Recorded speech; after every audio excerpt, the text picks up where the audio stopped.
RPF Indian Railway Recruitment 2024, RRB Constable Recruitment 2024, RPF Recruitment, RPF Recruitment 2024. So ఈ notification వచ్చేసి railway recruitment board RRB recruitment board recruitment అండి. అప్రాక్సిమేట్గా 4000+ vacancies ఉన్నాయి. So RPF recruitment 2024. So ఇది official notification. So online application వచ్చేసి starting date వచ్చేసి ఈ రోజు నుంచి స్టార్ట్ చేయడం జరుగుతుంది. ఇక్కడ railway recruitment police constable, so ఇక్కడ RPF అంటే railway protection force and railway protection special force recruitment. Total number of vacancy వచ్చేసి అరౌండ్ 4000+ ఉన్నాయి. Recruitment of constable executive in railway protection force and railway protection special force. Total vacancies వచ్చేసి 4000+ ఉన్నాయి. Starting date of online application ఈ రోజు నుంచి 15th of April 2024 and last date to apply వచ్చేసి May 14th వరకు ఉంది, May 14, 2024. And date of modification of window of the correction in application form and payment of modification of fee వచ్చేసి 15/5/2024 నుంచి 24/5/2024. So ఏదైనా modification చేసుకోవాలనుకుంటే application fee ఉంటుంది, ఆ fees ద్వారా మీరు మోడిఫై చేసుకోవచ్చు. ఇక్కడ టోటల్ నెంబర్ ఆఫ్ వేకెన్సీ వచ్చేసి కానిస్టేబుల్ వేకెన్సీస్ అండి. ఇక్కడ total number of vacancies 4208 vacancies ఉన్నాయి. ఏజ్ క్రైటీరియా వచ్చేసి 18 to 28 years మధ్యలో ఉండాలి. సో ఇక్కడ రిజర్వేషన్ క్రైటీరియా కూడా ఉంది. ఇనిషియల్ పే స్కేల్ వచ్చేసి 21,700, ఇది initial pay scale. Pay level 3, ఇది constable vacancies and all over India ఎవరైనా అప్లై చేసుకోవచ్చు, ఎందుకంటే ఇది RRB రైల్వే రిక్రూట్మెంట్ బోర్డ్ కాబట్టి ఎవరైనా అప్లై చేసుకోవచ్చు ఆల్ ఓవర్ ఇండియా. అండ్ ఇంకా స్టార్టింగ్ డేట్ వచ్చేసి 15/5. So last date of application fee వచ్చేసి 14/5/2024. ఇక్కడ అప్లికేషన్ ప్రొసీజర్ ఇంకా ఈ వీడియోలో డీటెయిల్స్ చూద్దాము ఏమేమి వేకెన్సీ ఉన్నాయి అనేది. సో ఇక్కడ మీరు అప్లై చేసుకోవడానికి అఫీషియల్ వెబ్సైట్కి వెళ్ళాలి. అఫీషియల్ వెబ్సైట్కి వెళ్ళేసి అకౌంట్ క్రియేట్ చేసుకోవాలి. Create an account. Create account చేసుకున్న తర్వాత మీకు SMS ఇంకా ఈమెయిల్ ద్వారా మీకు నెంబర్ వస్తుంది. ఆ పర్టికులర్ నెంబర్ ద్వారా ఇంకా candidate must have own active mobile number and valid personal email ID for all the communication during the entire duration of the recruitment, as all communication with them will only be sent through SMS or email. So ensure that మీకు ఖచ్చితంగా ఏదైతే mobile number ఇస్తారో ఆ mobile number మీరు వాడుతున్న mobile నెంబర్ని ఇవ్వండి. And email address కూడా చెక్ చేసుకుంటూ ఉండాలి, ఎందుకంటే communication only email address as well as SMS ద్వారా ఇవ్వడం జరుగుతుంది. ఏజ్ క్రైటీరియా వచ్చేసి 18 to 28 years మధ్యలో ఉండాలి. అండ్ ఇక్కడ ఫీ క్రైటీరియా వచ్చేసి 250 రూపీస్ ఉంటుంది, విచ్ ఈస్ నాన్ రిఫండబుల్. ఒకవేళ మీరు ఆన్లైన్ అప్లికేషన్ సబ్మిట్ చేసేటప్పుడు if a candidate wishes to modify further change or correct any details except details filled in create an account. So ఒకవేళ ఏదైనా modification చేసుకోదలుచుకుంటే 250 rupees అడిషనల్గా మీరు కట్టాల్సి ఉంటుంది. ఈ అడిషనల్గా 250 రూపీస్ పే చేశాక 15/5/2024 నుంచి 24/5/2024 వరకు ఇంకా మీరు మోడిఫికేషన్ డీటెయిల్స్ చేయడం, మోడిఫికేషన్స్ ఏమైనా మేబీ ఏదైనా ఎర్రర్గా ఏదైనా తప్పు ఎంటర్ చేస్తుంటే అలా మోడిఫై చేసుకోవచ్చు. ఇక్కడ స్టేజ్ ఆఫ్ ఎగ్జామినేషన్. సో ఇక్కడ స్టేజ్ ఆఫ్ ఎగ్జామినేషన్ వచ్చేసి ద ఆన్లైన్ ఎగ్జామినేషన్ వచ్చేసి కంప్యూటర్ బేస్డ్ ఎగ్జామినేషన్ ఉంటుంది. సో ఇక్కడ ఫస్ట్ కంప్యూటర్ బేస్డ్ ఎగ్జామినేషన్ ఉంటుంది, అంటే CBT. So candidate shortlisted on the basis of the performance in the CBT shall be called for physical efficiency test. ఒకవేళ ఎవరైతే merit లిస్ట్లో ఉంటారో computer based ఎగ్జామినేషన్లో వారిని ఫిజికల్ ఎఫిషియన్సీ టెస్ట్కి పిలవడం జరుగుతుంది. ఇంకా physical measurement test followed by document verification with in the extent of 10 times number of vacancies. So ఇక్కడ క్రైటీరియా వచ్చేసి కంప్యూటర్ బేస్డ్ టెస్ట్లో ఎవరైతే పర్ఫామ్ చేస్తారో వారిని ఫిజికల్ ఎఫిషియన్సీ టెస్ట్, తర్వాత ఇంకా ఫిజికల్ మెజర్మెంట్ టెస్ట్, తర్వాత డాక్యుమెంట్ వెరిఫికేషన్ ఇవ్వడం జరుగుతుంది. అండ్ ఇక్కడ డిఫరెంట్ క్రైటీరియాస్ ఉంటాయి. In case required number of candidates from the above short listed candidate do not qualify in PET or PMT, there shall be shortfall in any category or group of male or female or ex-servicemen. Additional candidates to the extent of 10 times shall be shortfall within they will be called for PET or PMT for second round. So ఈ criteria అండి. So ఇక్కడ negative marking కూడా ఉంది, 1/3 of negative marking ఉంటుంది. So and ఇక్కడ exam appear అయ్యే ముందు so these are the ensure చేసుకోండి ఖచ్చితంగా, ఎందుకంటే candidate carrying banded items like communication devices and electronic gadgets, mobile phones, Bluetooth, pen drive, laptop, calculator, smart watch, bangles, chains, bracelets, hearing aids, wallets, purses, belts, shoes, metallic wares, etc. or any stationary items like pen, pencil కూడా allow చేయడం జరగదు. ఎందుకంటే examination సెంటర్లో invigilator ఇస్తారు మీకు pen or pencil depending upon మీరు ఎప్పుడైతే invigilator check in చేశాక ఐ మీన్ టు సే మీరు అక్కడికి వెళ్ళి రిజిస్ట్రేషన్ చేసుకున్న తర్వాత మీకు స్క్రబ్ ప్యాడ్ ఇంకా పెన్ ఇవ్వడం జరుగుతుంది. So these are the general instructions before you apply. And ఇక్కడ నెంబర్ ఆఫ్ వేకెన్సీ ఇంతకుముందు చూసినట్టయితే 4,000 ప్లేస్ ఉన్నాయి. అండ్ ఇక్కడ ఎగ్జామినేషన్ క్రైటీరియా వచ్చేసి ఇంతకుముందు చెప్పినట్టుగా కంప్యూటర్ బేస్డ్ ఎగ్జామినేషన్ ఉంటుంది. ఏజ్ క్రైటీరియా, సో ఇక్కడ ఏజ్ లిమిట్ వచ్చేసి 1/7/2024 ప్రకారం ఏజ్ లిమిట్ 18 to 25 years లోపు ఉండాలి నార్మల్ కేటగిరీ, జనరల్ కేటగిరీ వాళ్ళు. అండ్ ఇక్కడ age prescribed age in normal course as of 1/7/2024, constable అయితే 18 to 25. Age applicable to CEN category వచ్చేసి 18 to 28 years వరకు ఉంటుంది. ఇంకా కొన్ని కమ్యూనిటీస్కి రిలాక్సేషన్ కూడా ఉంది. సో ఎస్సీ ఎస్టీ కమ్యూనిటీ వారికి 5 years ఏజ్ రిలాక్సేషన్ ఉంటుంది.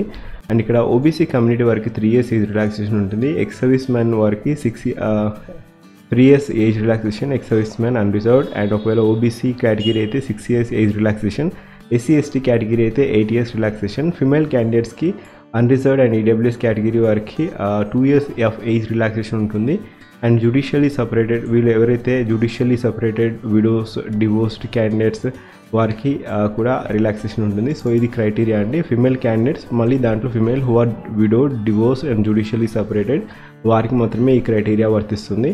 అండ్ ఇక్కడ ఏజ్ క్రైటీరియా 18 to 28 years లోపు ఉండాలి. అండ్ అన్రిజర్వ్డ్ కేటగిరీ వారు 1996 డేట్ ఆఫ్ బర్త్ ఉండాలి. అండ్ ఓబీసీ అయితే 1993. అండ్ ఇక్కడ ఎస్సీ ఎస్టీ అయితే 1991 ఉంటుంది. And all other candidates 1/7/2026. So ఇది క్రైటీరియా.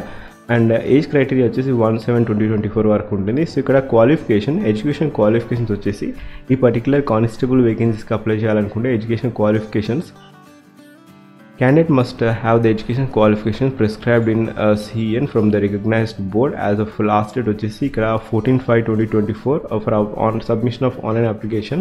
సో ఇక్కడ క్రైటీరియా వచ్చేసి మెట్రికులేషన్ పాస్ అయి ఉండాలి. So candidate must ensure that the date of birth filled in their application should be the same as recorded in matriculation or SSLC or equivalent certificate.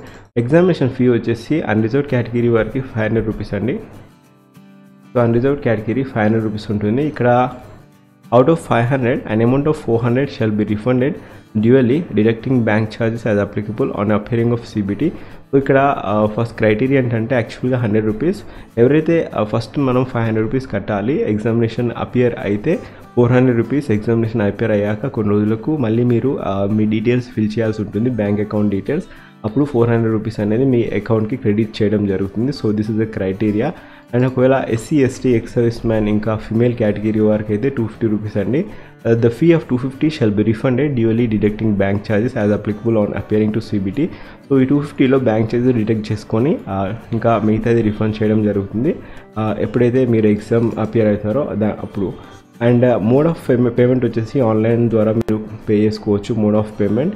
And refund of examination fee వచ్చేసి మీరు details enter చేయాల్సి ఉంటుంది. Name of bank, name of account holder, account number, IFSC code. So after మీరు ఎప్పుడైతే exam appear అవుతారో అవన్నీ అయిపోయాక ఒక విండో పేజ్ ఓపెన్ అవుతుంది after you appear for examination. So అప్పుడు మీరు name of bank, account and ఇక్కడ IFSC కోడ్ ఎంటర్ చేస్తే 400 rupees or 250 rupees minus bank charges మీ అకౌంట్లో డిపాజిట్ చేయడం జరుగుతుంది. సో కంప్యూటర్ బేస్డ్ ఎగ్జామినేషన్ వచ్చేసి టోటల్గా ఇక్కడ level of examination 10th class matriculation level ఉంటుంది.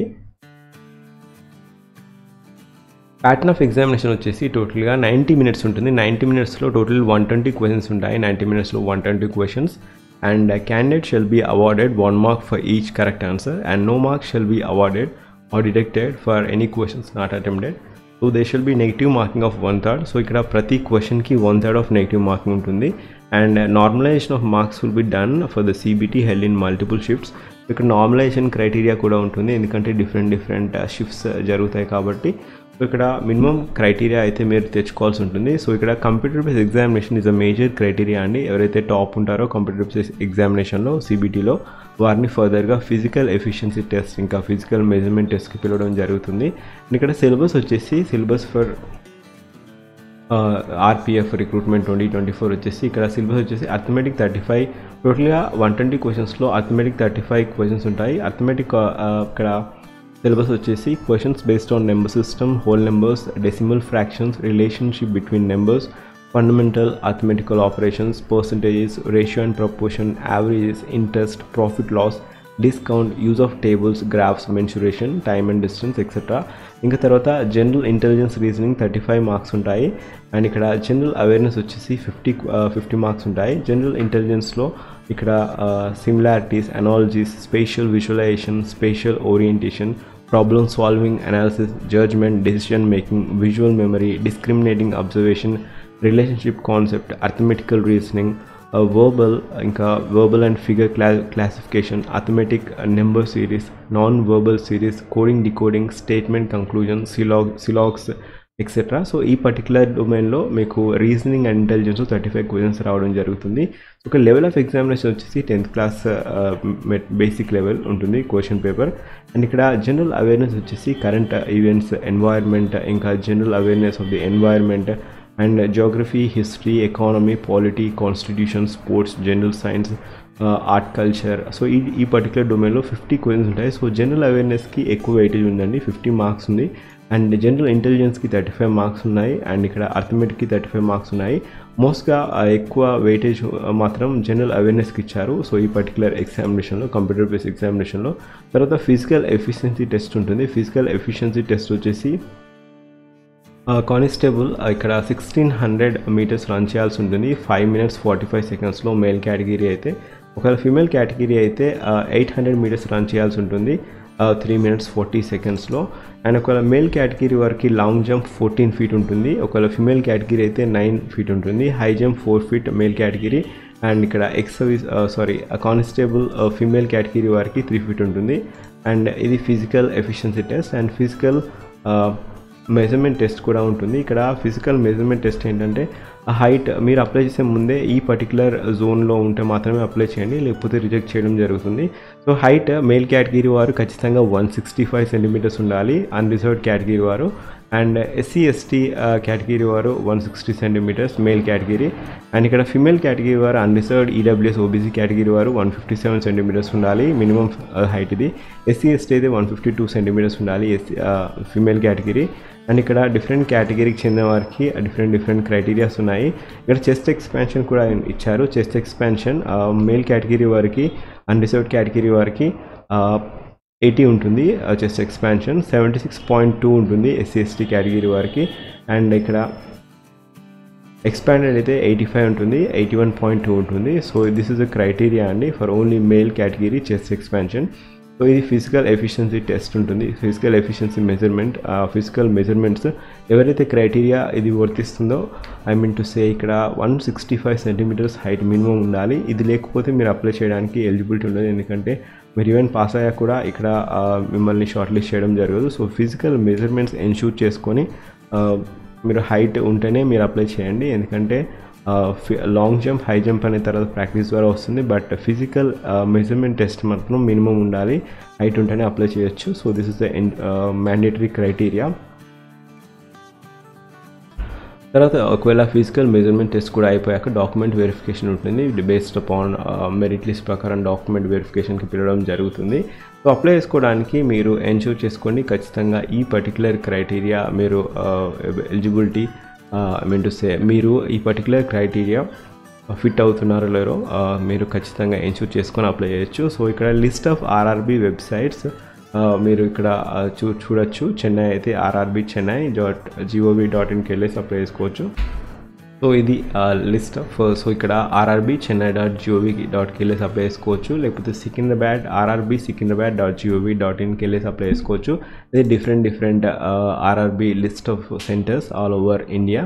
అండ్ ఇక్కడ జనరల్ ఇన్స్ట్రక్షన్స్, మెడికల్, సో ఇక్కడ మీరు ఎన్షూర్ చేసుకోండి ఖచ్చితంగా ఈమెయిల్ అడ్రస్ అండ్ ఇంకా డిఫరెంట్ వ్యాలిడ్ మొబైల్ నెంబర్ ఉంటే ప్రతి రికమెండేషన్ ఏదైతే రెలవెంట్ డాక్యుమెంట్స్ ఉన్నాయో, ఐ మీన్ టు సే ఏదైతే relevant details like examination, pre examination training ఒకవేళ ఉంటే, అండ్ ఇంకా అడ్మిట్ కార్డ్ డీటెయిల్స్, ఎగ్జామినేషన్ ఎప్పుడుంది అనేది ఈమెయిల్కి ఇంకా మొబైల్ నెంబర్కి సెండ్ చేయడం జరుగుతుంది.